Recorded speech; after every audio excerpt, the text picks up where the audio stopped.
Segundo a palavra de Deus, existem dois espíritos atuando na terra, um em benefício do homem e outro para a destruição do homem. Acompanhe comigo em mais uma reflexão aqui no nosso canal. Seja bem-vindo, meu irmão, minha irmã, a paz do Senhor a você. Peço a você que abra a sua Bíblia na primeira carta de João, capítulo 4, e no versículo 6. Vamos fazer a leitura de um versículo para nós começarmos a nossa meditação. Diz assim a palavra do Senhor: Nós somos de Deus. Aquele que conhece a Deus, ouve-nos. Aquele que não é de Deus, não nos ouve. Nisto conhecemos nós o espírito da verdade e o espírito do erro. Quero falar nessa oportunidade sobre os dois espíritos que atuam neste mundo. Por esta razão, eu escolhi esse versículo na primeira epístola de João. Por quê? Porque num só versículo nós temos a referência a esses dois espíritos. Para isso, quero fazer aqui 4 perguntas para entendermos esse mistério. Quem são esses espíritos? Vamos começar pelo Espírito Santo de Deus. O Espírito Santo de Deus não é uma força, mas é uma pessoa. Ele é Deus, pois possui os mesmos atributos exclusivos de Deus, ou seja, onipotência, onipresença e onisciência. Onipotência porque ele tem todo o poder. Onipresença porque ele está em todo lugar. E onisciência porque ele sabe todas as coisas. Então, o Espírito Santo de Deus, ele é Deus. Ele foi um agente ativo da criação de todas as coisas. Se você ler em Gênesis, capítulo de número 1, versículo 2, está escrito que o Espírito de Deus pairava sobre a face das águas. É o Espírito Santo que forma o homem no ventre, segundo Jó, capítulo 33, versículo 4. Através do Espírito Santo de Deus, o universo foi ornamentado, embelezado, tomando a sua forma final. Ele atuou ativamente no Antigo Testamento, convencendo o homem do pecado, enchendo sacerdotes, profetas e reis. A partir do Novo Testamento, mais precisamente do dia de Pentecostes, o Espírito Santo passou a habitar nos crentes, dando-lhes dons espirituais, consolando, ensinando, presidindo e capacitando-os. Como é vasto o ministério do Espírito Santo, não tem como nós traçarmos um estudo completo sobre o mesmo, porque isso demandaria muito tempo. Prometo que, numa outra oportunidade, trarei um estudo mais completo sobre o Espírito Santo. Muito bem, este é um dos espíritos.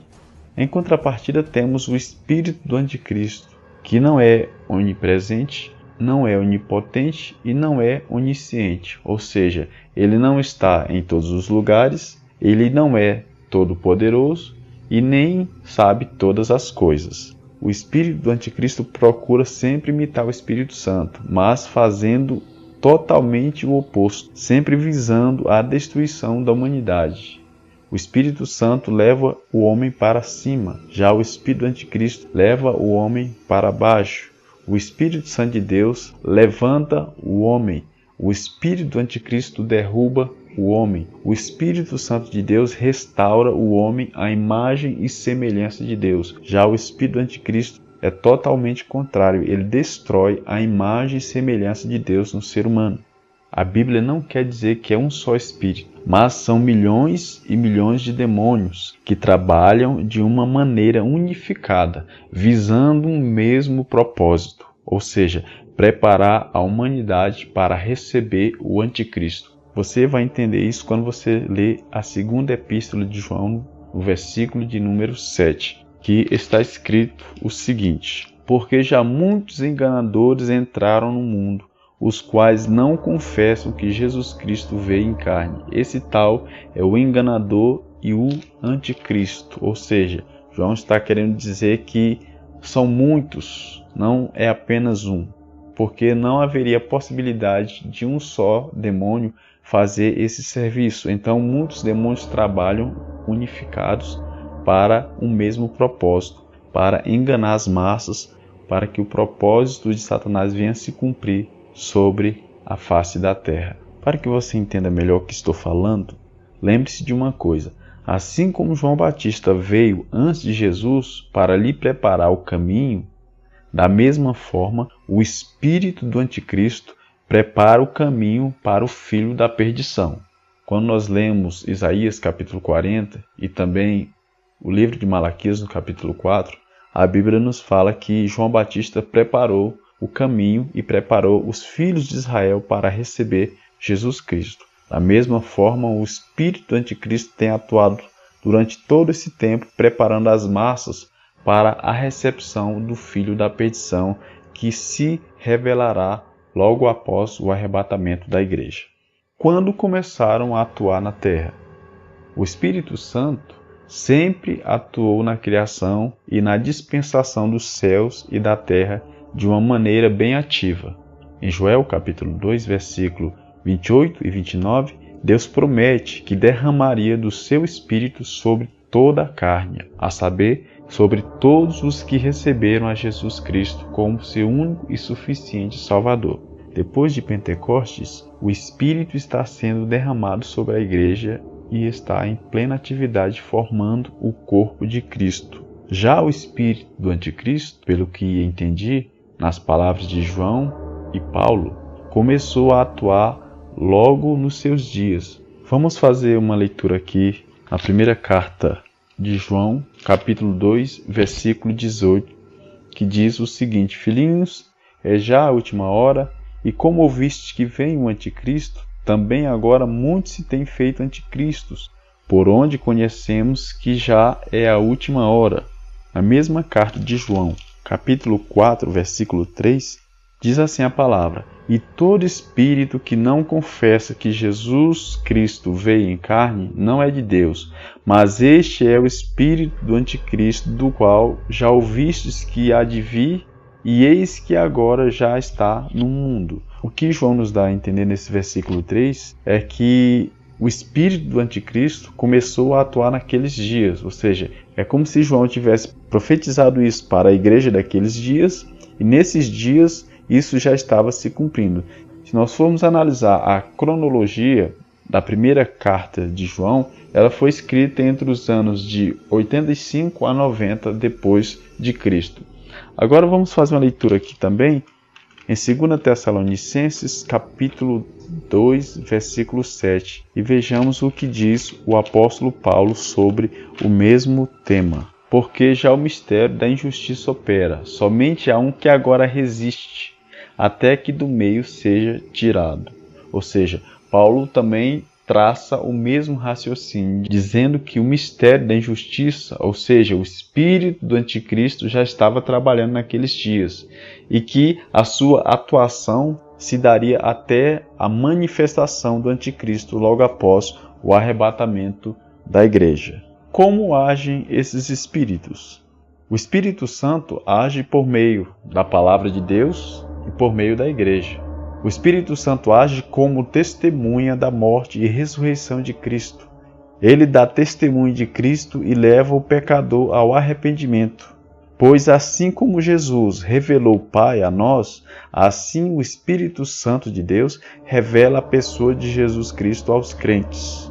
O espírito do anticristo, por sua vez, age por meio de toda mentira.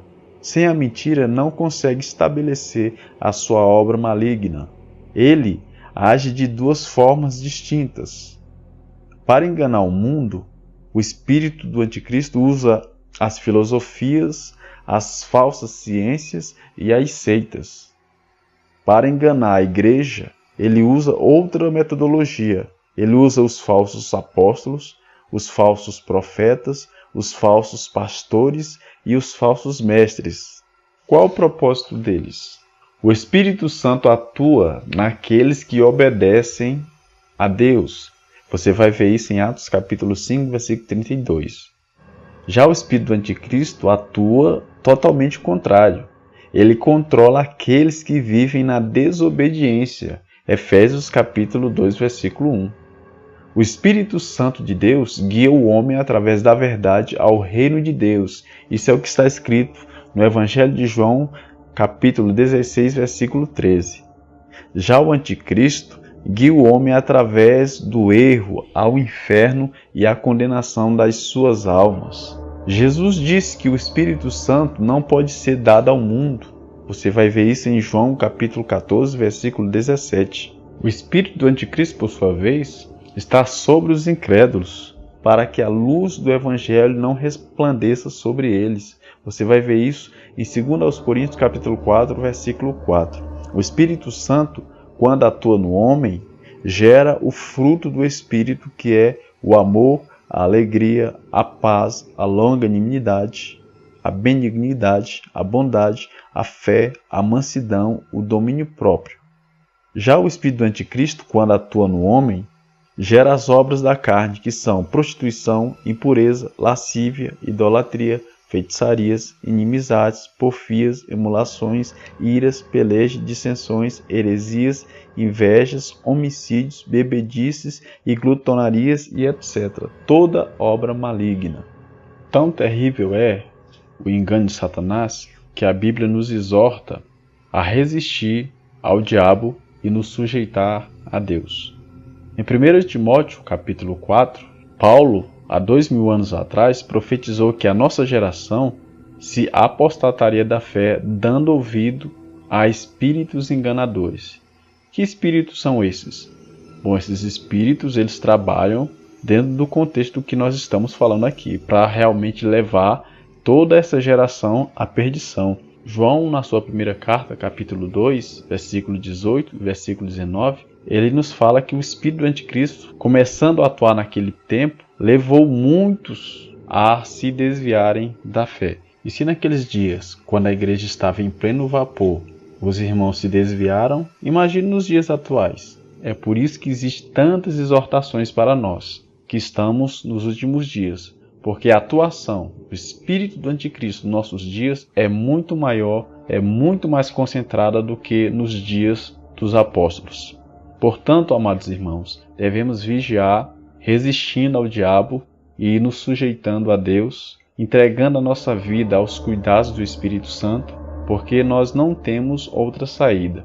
Ou nós nos sujeitamos ao Espírito Santo, ou nos sujeitamos ao espírito do anticristo. Então, fiquemos com essa palavra, com essa exortação, oremos e vigiemos, porque o nosso Senhor e Salvador Jesus Cristo já vem e o espírito do anticristo precisa ser resistido.